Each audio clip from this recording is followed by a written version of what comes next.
guys, I can't believe it's taken me this long to finally make a Mockingjay Part 1 movie review, but here it is, better late than never, I guess. First part is going to have no spoilers, and then the second part I'm going to talk a little bit about my reflections on specific parts of the movie. Just started off, I really liked the movie. If you are thinking of reading the book, I would recommend reading the trilogy before watching the movies. If you're thinking of watching Mockingjay Part 1, I would recommend at least watching the first two movies before watching this movie, because it really does build upon itself. The entire trilogy is absolutely amazing, and I do talk about that more in the book reviews. Kind of going back to the movie in itself, I feel like it was very well done. It does really complement the book.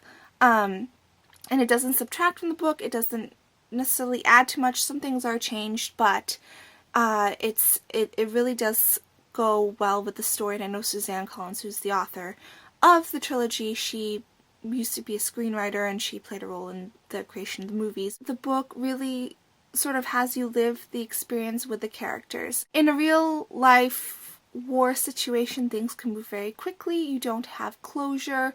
People are able to keep on going ahead without fully processing what's going on, and then at the end of it, it kind of all hits them, which is sort of what happens when you read the book. What I do like is that the movie sort of, I feel like, is the closure that we needed as readers. I found that the cinematography was amazing. There were actually certain scenes, the way that they were visualized were so much more moving than I had imagined. There's sort of humor in the movie as well that I didn't expect. It's sort of a darker humor, but the movie flows really well. It doesn't depress you too much, but it does show the gravity of the situation, and it does move you potentially to tears at certain points. And it's very inspiring at certain points as well. It really makes you think. Basically, I recommend that you watch the movie. Without further ado, I'm going to move on to part 2 with the spoilers.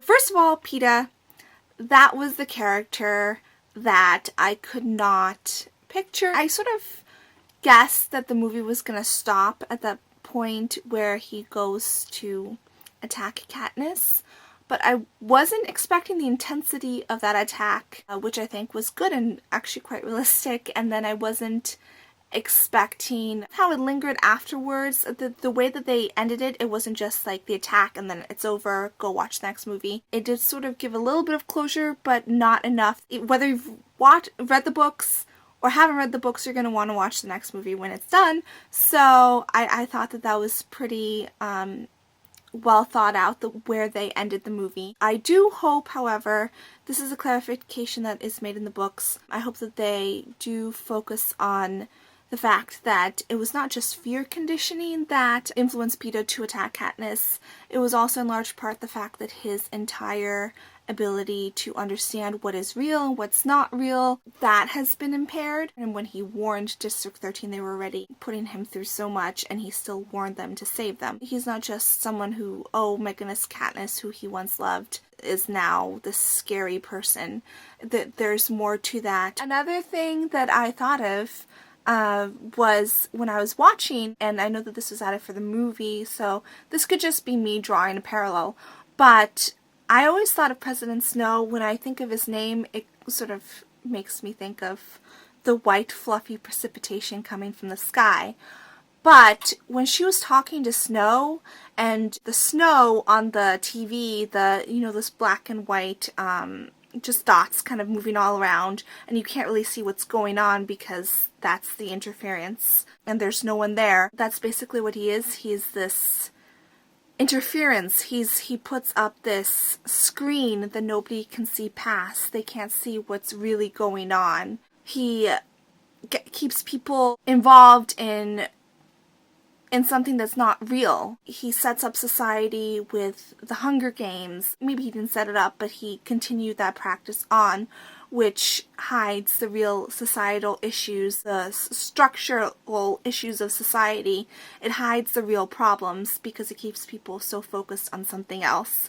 And now when I hear his name, I'm going to think of the snow on the TV screen that is really nothing. It's just this annoying noise. And that said, I love his granddaughter. I love that they're focusing on her because that's, I think, going to tie into part 2.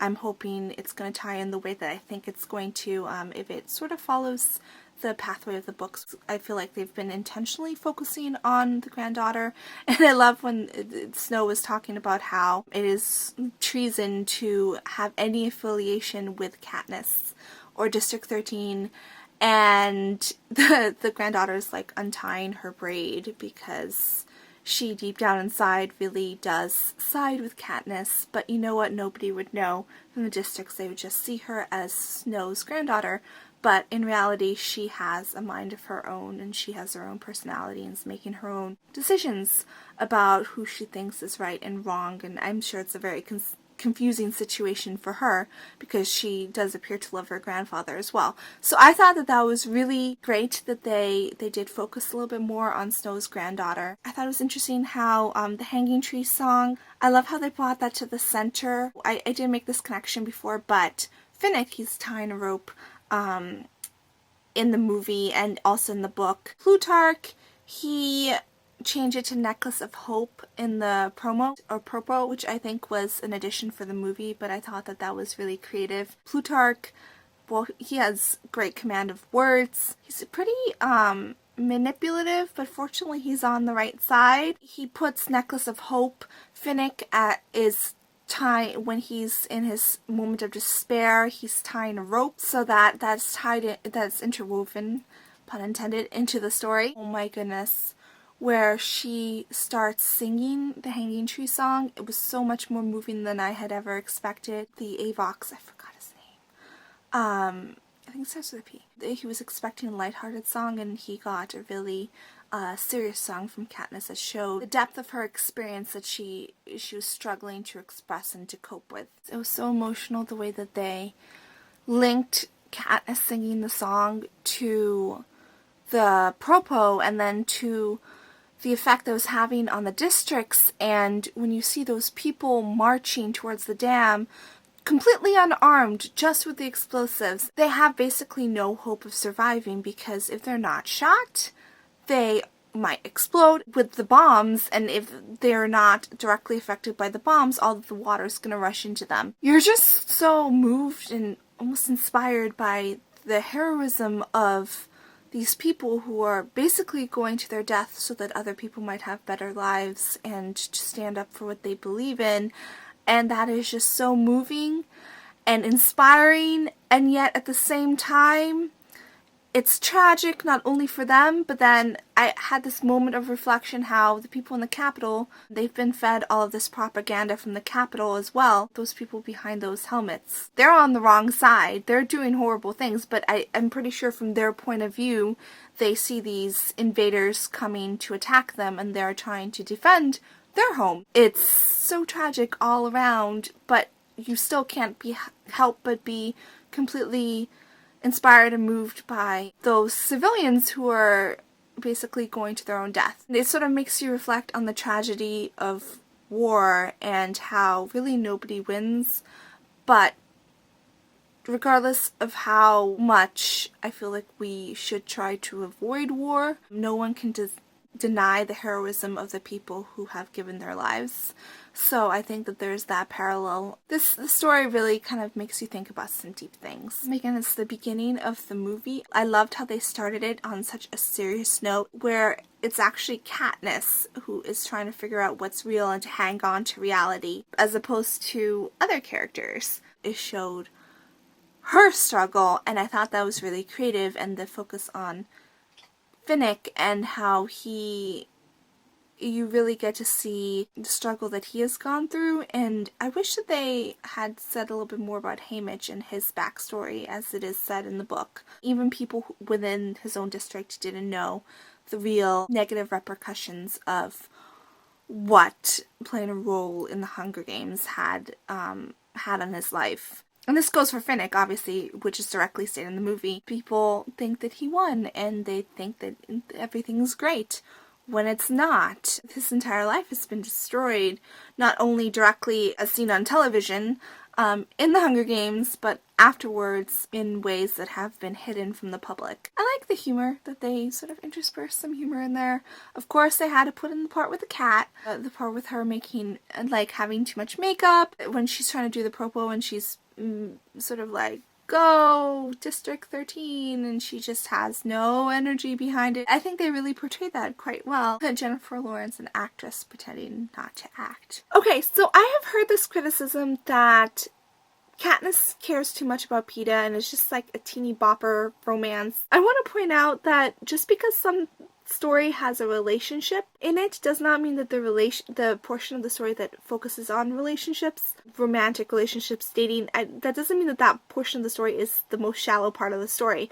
There are many different ways of looking at relationships. Relationships, I think in a lot of movies, are looked upon in a very shallow way, and so that's why when we see a relationship in a movie, some of us might be like, oh, that makes the whole story shallow, or it was just put in there for Hollywood. But that's not necessarily the case, and that being said also, I don't think that a story needs a relationship in it in order to be a worthwhile story. And part of what we have to remember is, like, these are flawed characters in many ways. Peeta is the one who consciously has the bigger world view, the ability to look at the world from a bigger perspective, and Katniss, that's part of her development throughout the whole story, where she almost surprises herself by caring about the bigger picture. The fact that Katniss is so apprehensive of continuing to be the Mockingjay, it is actually very well founded. Snow, just like a real manipulator, has set up these rules, and he has basically told Katniss that if she does not obey these rules that he has set up, it will be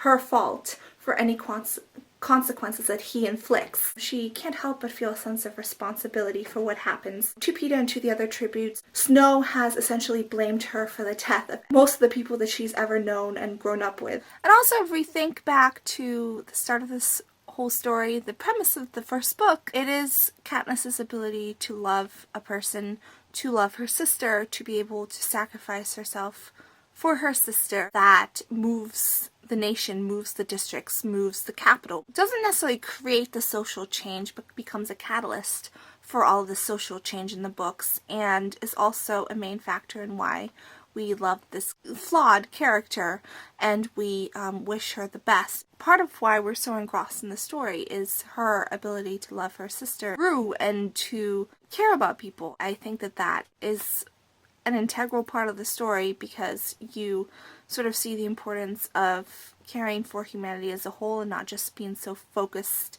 on your own life that you forget about the big picture. I mean, if you are unable to love a specific person, how can you love a whole group of people without just loving an idea? In order to really love people, you have to be able to love them individually, and with that comes wanting to do whatever you can to help them. Katniss is very focused on the current moment, and Peeta, at least in the book, understood things that it took Katniss all of these horrendous ordeals to come to an understanding of, certain things that society still is ignorant about. So yeah, this is my Mockingjay Part 1 movie review. I hope you enjoyed it. Please feel free to, in the comment section, let me know what your thoughts are.